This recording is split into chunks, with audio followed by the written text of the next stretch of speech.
बिस्मिल्लाहिर्रहमानिर्रहीम अस्सलाम वालेकुम। सो फाइनली मुफ्ती मुनीबुर रहमान ने 15 मिनट की तारीफ़ों के बाद आखिरकार ऐलान कर दिया कि पाकिस्तान में 24 मई को ईद होगी। आपको एक शख्स को क्रेडिट देना पड़ेगा कि जिसकी वजह से आज पूरा पाकिस्तान अब 24 मई को ईद मना रहा है। ये ज़हन में रखिएगा, उसका नाम फवाद चौधरी नहीं है। मज़ीद डिस्कस करने से पहले इस वीडियो को लाइक करें, हकीकत टीवी को सब्सक्राइब करें और बेल आइकन पर ज़रूर क्लिक करें।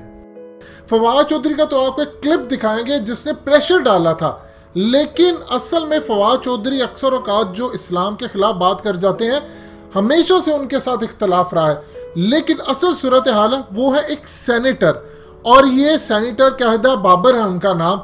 ये ज़रा गुफ्तगू उनकी सुनिएगा। अगर वो एंड टाइम के ऊपर आकर जियो न्यूज़ के ऊपर उन्होंने बातचीत की, उन्होंने पहले ट्वीट किया था और उस ट्वीट को फवाद चौधरी ने रीट्वीट किया, और उसके बाद उन्होंने आकर क्या गुफ्तगू की, और उस गुफ्तगू के अंदर उन्होंने कहा हम फ़ोन कर रहे हैं। अगर ये गुफ्तगू ना होती तो आज पाकिस्तान ईद ना मना रहा होता, क्योंकि मीडिया पर आ गई थी बात। सुनिएगा ज़रा ये गुफ्तगू, फिर आपको फवाद चौधरी का क्लिप दिखाते हैं कि असल में फिर इस क्लिप के साथ क्या ममासला जुड़ी है इन चीज़ की। सुनिए ज़रा।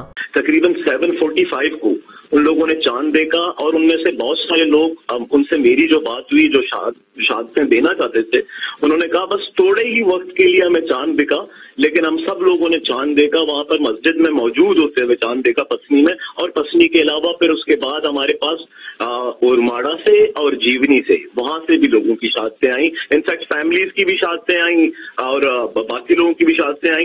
तो हम चाह रहे थे कि हमारी शहादतें किसी न किसी तरह से कन्वे हो जाएं, लेकिन मेरे बहुत बार फोन करने के बावजूद भी मुझे नहीं लगा कि कहीं से मैं कांटेक्ट कर पाऊं। मेरे पास जो फोन नंबर अवेलेबल थे रूह लाल कमेटी के, तो उन फोन नंबर्स पे कोई अटेंड कर नहीं रहा था। वहां आपको पता है हमारे बलूचिस्तान में ऐसे लोग नहीं है कि वो लोग सारे खुद जाके किसी को, उन्होंने मुझसे रब्ता किया या बाकी हमारे डिप्टी कमिश्नर से रब्ता किया।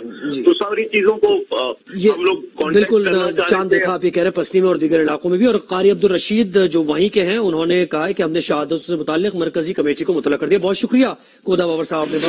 आपने सुना ये क्लिप, आपको शुक्रिया अदा करना चाहिए इस सेनेटर का, क्योंकि उस सेनेटर ने असल काम कर दिखाया। अब फवाद चौधरी ने क्या काम किया था, फवाद चौधरी का एक क्लिप देखे। असल में उस क्लिप के बाद से तो एक हवा बन गई थी, लेकिन एंड टाइम के ऊपर फैसला हो गया था कि शहादत नहीं आ रही। अचानक से इस सेनेटर ने आकर बातचीत की और मामला हुआ। अब ज़रा आपके सामने क्लिप रख रहे हैं फवाद चौधरी का, ये देखिएगा, फिर उसके बाद आपको अंदाज़ा होगा कि टेक्नोलॉजी प्लस इस्लाम, आप इनके बगैर काम नहीं कर सकते। क्योंकि अगर आप काम करेंगे तो सूरत हाल वही होगी जिस तरह जब स्पीकर आया था तो कहा गया था कि इसलिए हराम है क्योंकि इसके अंदर जब इंसान बोलता है तो शैतान भी बोलता है, तो वो आवाज़ लंबी करके दूर तक भेजता, लिहाजा ये हराम है। तो इस तरह के स्टूपिड फतवे हमेशा से आते रहे हैं। ये ज़रा फवाद चौधरी का क्लिप देखिएगा, और थैंक्स इन लोगों का कहिएगा कि जिन्होंने टाइम पर फ़ोन करके दुनिया को बता दिया था कि हमने शहादतें ले ली हैं, अदरवाइज ईद ना होती। सुनिए क्लिप। तो जो जब हम कहते हैं कि चांद नज़र आ गई, नहीं, ये सिर्फ हम मेट ऑफिस के ऊपर नहीं रहते हैं। हमारे पास 2-3 जो क्राइटेरिया ले डाउन करते हैं, मैं थोड़ा आपको एक्सप्लेन करना चाहता हूँ कि जब हम कहते हैं कि चांद हो गया और सर्टनली हो गया है, तो उसका मतलब क्या है। देखिए, सबसे पहले तो आप समझिए, ये इस वक्त शायद टेलीविजन स्क्रीन के ऊपर भी चला सकें, तो सबसे पहले तो समझिए कि ज़मीन, और ये जब हम कहते हैं कि ये 29 का चांद है या 30 का चांद है, तो उसका मतलब क्या है। इसका मतलब यह है, देखिए, ज़मीन सूरज के गिर्द चक्कर लगा रही है, जो कि 365 दिनों में ज़मीन अपना चक्कर जो है वो मुकम्मल करती है। चांद ज़मीन के गिर्द चक्कर लगा रहा है। अगर ज़मीन स्टैटिक होती, यानी ज़मीन अगर चक्कर ना लगा रही होती, तो हर 27 दिन में चांद का चक्कर ज़मीन के गिर्द जो है वो मुकम्मल हो जाता। लेकिन चूंकि ज़मीन खुद भी गर्दिश कर रही है, लिहाजा चांद को 29 दिन से कुछ ज़्यादा टाइम लगता है ज़मीन के इर्द गिर्द अपना चक्कर मुकम्मल करने में। चूंकि 29 से कुछ देर ज़्यादा लगता है, तो इसलिए जो महीना है वो कभी 29 का होता है, कभी 30 का होता है। जब हम कहते हैं कि नया चांद जो है वो हो गया है, नया चांद हो गया, इसका क्या मतलब है। इसका मतलब है कि जब सूरज, चांद और ज़मीन बिल्कुल एक लाइन में आ जाते हैं, तो चांद का जो एक हिस्सा है वो तारीक हो जाता है और ज़मीन से हमें चांद नज़र नहीं आता। जब यानी सूरज, चांद और ज़मीन एक लाइन में आ जाएंगे, तो ज़मीन से हमें चांद नजर जो है वो नहीं आएगा बिकॉज सूरज की वजह से। और इस जो अमल है उस दिन को हम कहते हैं कि चांद का जन्म जो है वो हो गया, इर्तकाज जो है वो हो गया। अब जिस दिन चांद का इर्तकाज होगा उस दिन चांद नजर आ जाएगा। अच्छा, अब इसमें दो तीन इश्यूज हैं।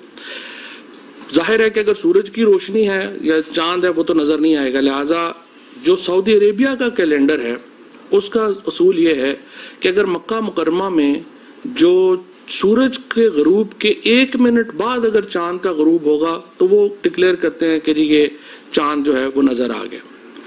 हमारे जो सारी टीम थी इन्होंने पूरा उसको देखा, इन्होंने कहा जी देखिए मिनिमम 38 मिनट का अगर गरूब आफताब में और चांद के गरूब में फ़र्क होगा तो वो विजिबल होगा, अदरवाइज सूरज की रोशनी इतनी ज़्यादा होगी चांद नज़र नहीं आ सकता। लिहाजा पहला असूल तो हमने ये तय किया कि सूरज के गरूब होने में और चांद के गरूब होने में 38 मिनट का फ़र्क जो है वो होना चाहिए। क्योंकि इस बार क्यों पूरी दुनिया में चांद इस वक्त ईद जो है वो एक ही दिन के ऊपर हो रही है, यानी चांद की हमारा अब क्राइटेरिया क्या है? क्राइटेरिया हमारा ये है कि चांद की जो ऊंचाई है वो 6.5 डिग्री होनी चाहिए, उसकी जो चौड़ाई है विड्थ जो है वो 0.17 आर्क मिनट होनी चाहिए, जो उसकी इल्यूमिनोसिटी है यानी जो चमक है वो 0.8% होनी चाहिए, और चांद का जो मिनिमम जाविया जिसके ऊपर नजर आ सकता है वो 9 डिग्री का होना चाहिए, और जो फर्क है गरूब आफ्ताब में और गरूब चांद में वो मिनिमम 38 मिनट होना चाहिए। ये क्राइटेरिया है एक 4 जो हमारी एक्सपर्ट कमेटी ने तय किया है, और उसके मुताबिक हमने अपना कैलेंडर जो है वो जारी किया हुआ है, उसके मुताबिक हमने अपना कैलेंडर जारी किया है। कई कि जी ये चांद का नजर आना जरूरी है, हालांकि इमाम हम्बल हों, डॉक्टर ताहिर अल कादरी हों, डॉक्टर जावेद गामदी हों, वो कहते हैं कि जी ये अगर आप साइंटिफिक तरीके से कर दें तो इसको नज़र आना जो है वो कोई ज़रूरी नहीं है। लेकिन हमने चूँकि उलमा के एक कंसेंसस क्रिएट करना चाहते थे, हमने एक ऐप बना दी जिसको हम रोयत ऐप कहते हैं। अगर आप रोयत ऐप दिखा सकें हमें टेलीविजन के ऊपर, अभी आप इस वक्त अगर आप रोयत ऐप के ऊपर जाएंगे तो आपको नज़र आएगा कि चांद इस वक्त कहाँ के ऊपर है, और जो चांद है। दोस्तों, हकीकत टीवी को सब्सक्राइब करना मत भूलिए, वीडियो को लाइक करें, शेयर करें और कमेंट सेक्शन में अपनी राय का इजहार जरूर करें।